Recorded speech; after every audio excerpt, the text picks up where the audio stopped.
Will it be 5 from 5? Let's go through the grid for Senior X30. Heat 5, Groups B versus D. It's going to be Henki Kalteren, Heat 3 winner. Starting on pole position, Lucas Horsika will be alongside in the front row. Delano Vellens and Devon Hagelin will be on row number 2. Jules Van Hul and Dan Steenman will be on row 3. Next up, it will be Luca Leistra and Anthony Bongartz. Clément Massot and Milan Magzac round out the top 10. Raphael Linders, Tobias Norman, Tyrone Kinau, Maxime Prudent, Alexis Constant, Dylan De Vos, Luca Montebello, Kaz Oldhaus, Fala Jalil and Sebastian Cheretov round out your top 20. Completing the 27-strong grid will be Pepin Steiger, Florent Dirda, Roman Krupianko, Keanu Vellens, Nick de Gois, Mathis Renet, and Clément Outron. Clément Outron in his first heat earlier on, he also had technical issues in qualifying. Also showed a great comeback. Of course, the Frenchman has been very, very quick.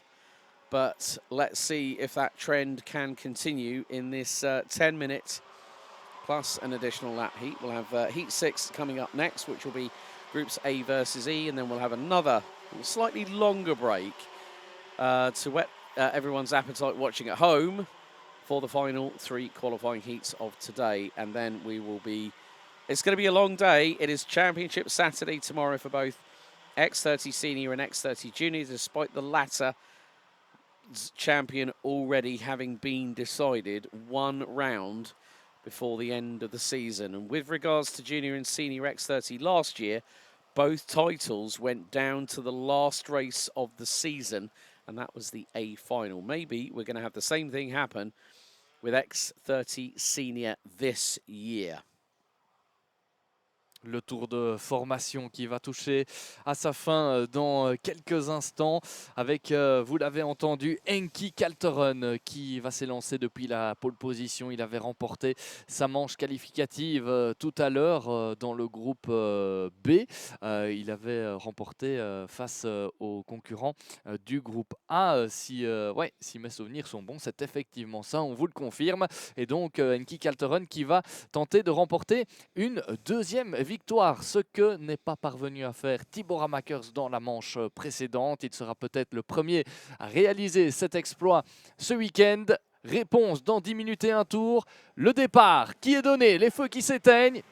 Et le meilleur des départs pris par Henki Kalteren qui emmène le reste de la meute. C'est parti pour tout le monde. Ça s'est bien passé au premier virage. Attention au virage suivant avec le deuxième qui passe aussi pour tout le monde et le troisième qui est aussi délicat à gérer alors que l'on signale quelques gouttes de pluie visiblement sur ce karting des fagnes de Mariembourg. Rien de très impressionnant pour l'instant, mais en ce début de course compliqué donc d'avoir une adhérence parfaite avec des pneumatiques qui sont peut-être pas encore à température.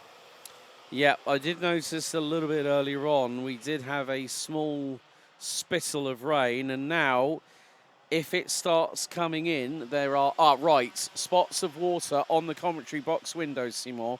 So rain could be inbound. Intensity unknown at this moment, but we are not at that crossover point at this moment in time, and the reason being is that you want slick tyres on at the moment. But look, Lucas Horsika has just lost out to Dan Steenman going through into turn 1. Devon Hagelin is there or thereabouts. He's running 4th. But look, Henki Kalteren has got complete confidence in the OTK chassis underneath him, and he's starting to pull a little bit of an advantage. Look, that's about a 4-kart length lead he's got over Dan Steenman. And now look at the peloton that's now making its way down to Chemin de Fer. Dive to the inside of Hagelin. That was Luca Leistra for MCK Racing. The 372 from Belgium gets through for 4th position. And now it's going to be a case of who can, in these trepidous conditions, who can master it the most. Because it's like when we see these conditions, you always refer to Jenson Button in that kind of situation. Because he was a mastery of having dry tyres on a mixed bag of conditions where it was slightly spitting, but you also had a very, very dry track. However, who knows what's going to happen in the next 8 minutes plus an additional lap here, Simon. Oui, 7 minutes 50 et un tour encore au programme avec un Henki Kalteren qui a pris le meilleur des départs. Mais attention au retour de Dan Steenman. Lui aussi a des ambitions pour cette course. Tout comme Henki Kalteren, dernier vainqueur en date dans cette Iame Series Benelux. Derrière, Lucas Orsica est toujours bien positionné. Il n'a pas dit son dernier mot. Il a vécu une première manche qualificative assez compliquée, Lucas Orsica. Il a besoin de revenir aux avant-postes dans cette manche s'il veut revendiquer un bon résultat. Pour l'instant, ça se passe bien. Derrière, Luca Leistra est en 4e position devant un certain Clément Massot. Lui aussi, il est dans le coup ce week-end. En tout cas, il avait fait une belle remontée en première manche et là, il confirme sa bonne forme avec encore une remontée de 3 positions. Le changement de leader à présent avec Dan Steenman qui est passé à l'attaque devant son compatriote Henki Kalteren. Ah, décidément, dans cette catégorie X30 senior, il y a de l'animation dans chaque manche et Lucas Orsica est aussi passé devant Kalteren, le leader en difficulté dans ces tours. Keep your eyes on Luca Leistra and Clément Massot, the two behind the 304, who dives up the inside. Oh, they're clashing sidewalls. That's not going to end well. And Luca Leistra pounces. Oh, we've got a big incident at the back end of the field. 2:17, the Luxembourger Florent Dierda spat out at the midpoint of Chemin de Fer backwards, and there's someone sliding coming out of Escargot who might have had a tangle with somebody else. This is really starting to, the rain is starting to have a steady intensity here, Simon. So the thing is, oh right, Leistra up the inside of Horsica. Henki Kalteren is struggling. He's had Clément Massot through on him. There goes Devon Hagelen. Here comes Milan Marczak as well at the back end of the train, along with Jules Van Hul, one of the other drivers with the TD Kart team. And then you've also got Delano Vellens, Tobias Norman, and Clément Outron has put the fastest lap of the race in. And being on Outron watch, 56.140 for the 288. He's up 13 spots now, runs P14. These conditions could play into the Frenchman's hands because now Dan Steenman is getting away. But I can tell you this, Luca Leistra, with clear air in front of him, can now start chasing him down with nearly half of the race completed.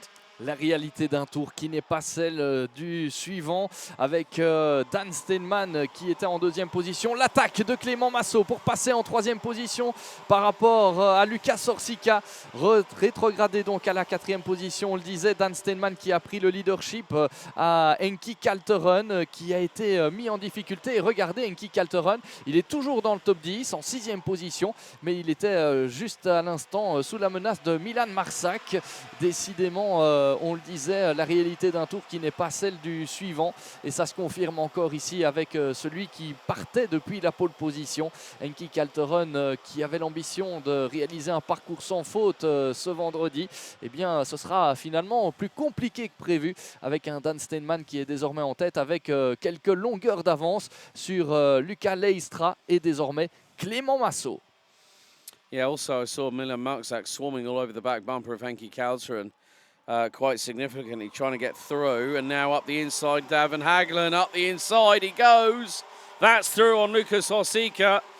And now Henki Kalteren finds himself back in the fight, but he's got Milan Marczak right on his rear. Jules Van Hul is there. Delano Vellens has started coming back, and keep your eyes on the 353. Tobias Norman, who's got Clément Outron right on his back bumper. Outron is one place away from getting into the top 10, and this race still has plenty of mileage left on it. There is Outron through at Chemin de Fer. He's right with Tobias Norman from KCR Racing. And now Dan Steenman is getting away. But can he keep that gap at around 0.8 of a second? On a dive to the inside. Now, was that Clément Outron? It was. He got through. Clément Outron now is in 10th, and with under 3.5 minutes to go, plus an additional lap, I think the Frenchman could be on course for maybe being at the sharp end of the field. Clément Massot gets through at turn 1. That's on Luca Leistra. Change for second, but we are not done yet by a long sight. Ouais, et Devon Hackelen qui passe en 3e position. Magnifique course dans cette catégorie X30 senior avec Clément Massot qui est passé à la 2e position. Il confirme donc ce qu'on disait il y a quelques minutes. Il est en pleine remontée, Clément Massot. Et puis c'est un autre Clément qui s'illustre dans cette manche qualificative. Clément Outran, remonté de 17 positions au précédent pointage. Il est rentré dans le top 10, le pilote français. He's ninth. He's Ouais, ninth et now. il est 9e désormais. Magnifique remontée de la part de Clément Outran et ce n'est peut-être pas terminé. Il est juste derrière Milan Marsac et ils sont les uns derrière les autres là dans cette ligne droite de départ et d'arrivée. Avec Enki Kalteren qui a retrouvé quelque peu des couleurs. Il est en 5e position. Juste derrière Lucas Leistra. Mais attention, Lucas Orsica est juste derrière lui. Enki Kalteren qui passe à l'attaque. 4e place pour le Néerlandais. Yeah, Milan Marczak's got a black and white warning flag from race control. Probably just saying, keep your driving standards under control, please. Rafael Linder's 366 has been given a 5-second time penalty for pushing and is currently running. 366 is all the way down in 23rd position, so that's basically his race toward, well, not exactly having the best run. As more to the point, the 321 of Jules Van Hoel, I think, is battling away with Milan Marczak. But yeah, Clément Outran has really brought himself into the race here. As where is Outran? He's 7th. Outran is now 7th and climbing. In front of him, he's got Horsika, Leistra, Kalteren. Here goes Hagelin up the inside of Clément Massot. That's for 2nd. Massot's going to try and return the favour through into turn 4. Not, and he does. He gets back through. Kalteren's there. This is going. And look, Outran's through on Horsika. That's 6th place. I did say that Outran could be a danger in this race. Oh, but there's dramas at Chemin de Fer. And that is the 280. Maxime Prudent spun backwards, pointing in the other direction. But Dan Steeman has kept a hold of this race. Oh, and there's a little bit of shoving. There was one being forced to the inside of the circuit. I think that might have been Jules Van Hoel versus Milan Marczak.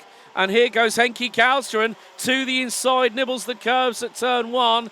Can't get through on Devon Hagelin. Now he tries at turn 2 and gets through. And look who's right behind them. There's Outran. He's there. Oui, Clément Outran, 5e position. On vient de voir Enki Kalteren reprendre la 3e position à Devon Hagelin, désormais sous la pression de Clément Outran. Il est en pleine bourre, le pilote français, en pleine remontée après des qualifications compliquées. Mais là, il se He's done bat, it again. ouais, et il passe en 4e position. Well, Clément Outran just did a number on Devon Hagelin, and now he's got Henki Kalteren right in front of him. And look, Milan Marczak dives to the inside. And now we've got a real fight on our hands, but Clément Outran has been given free rein in this race. He has been given an opportunity. Now he's going to defend against Devon Hagelin, who switches to the inside, tries to throw the old Nigel Mansell dummy. He gets the job done. But we're on the final lap, and Dan Steeman has a lead of nearly 9/10 of a second. He's been handed it on a silver platter. Le dernier tour, fantastique avec Clément Outran qui s'est fait repasser par Devon Hagelin. Décidément, rien n'est terminé dans cette manche qualificative. Enki Kalteren qui est en 3e position. Ah, ce serait bien de revoir les leaders là pour voir ce qu'il se passe. Clément Massot est toujours devant Enki Kalteren. Clément Outran, lui, toujours à la 5e position, a priori. Oui, même si c'est très serré. Oh, peut-être la dernière attaque de Clément Outran. Il reste un virage. Est-ce qu'il va pouvoir recroiser la trajectoire? Il va tenter de le faire, Clément Outran. Et Devon Hagelin, ils sont roue contre roue. Qui va passer en premier? Clément Outran ou Devon Hagelin? Eh bien, c'est le Néerlandais qui termine 4e. Oh, la bagarre pour cette 4e position qui a limite effacé la bagarre pour les premières positions.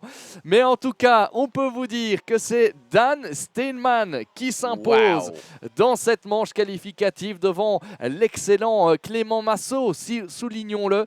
Enki Kalteren, il a été en difficulté. il sauve le top 3. Et puis derrière, cette bagarre pour la 4e place. Voilà le classement avec Devon Ackelen qui est allé chercher cette 4e position. Ah, c'était de justesse face à Clément Outran. Il a recroisé la trajectoire et ça s'est joué pour très très peu. Lucas Leistra termine 6e devant Lucas Orsica, Milan Marsac, Tobias Norman et Jules Vanul. Voilà pour le top 10 de cette manche qualificative. 5 out of 5 so far. Dan Steeman wins Heat 5 here in X30 Senior. Head of Clément Massot, Henki Counter and Devon Haglen, and one of the best drives I've seen in mixed conditions. Bien fait, Clément Outran, from 27th to 5th at the line. Leistra, Horsika, Markzak, Norman and Van Hool round out your top 10 with Bongarts. Constant, De Vos, Jalil, Wellens, Kiano Wellens, Tihon Kinau, Dilano Wellens, Sebastian Chedesov, Kaz Ordhaus, Luca Montebello running out the top 20. Mathis Renet, Nick de Gois, then Rafael Linders, Roman Krupianko, Pepin Steiger, Maxime Prudon rounding out the 26 finishers. And unfortunately, after drama at lap 4, Florent Diodat retired. But 5 from 5 so far. Can the trend continue?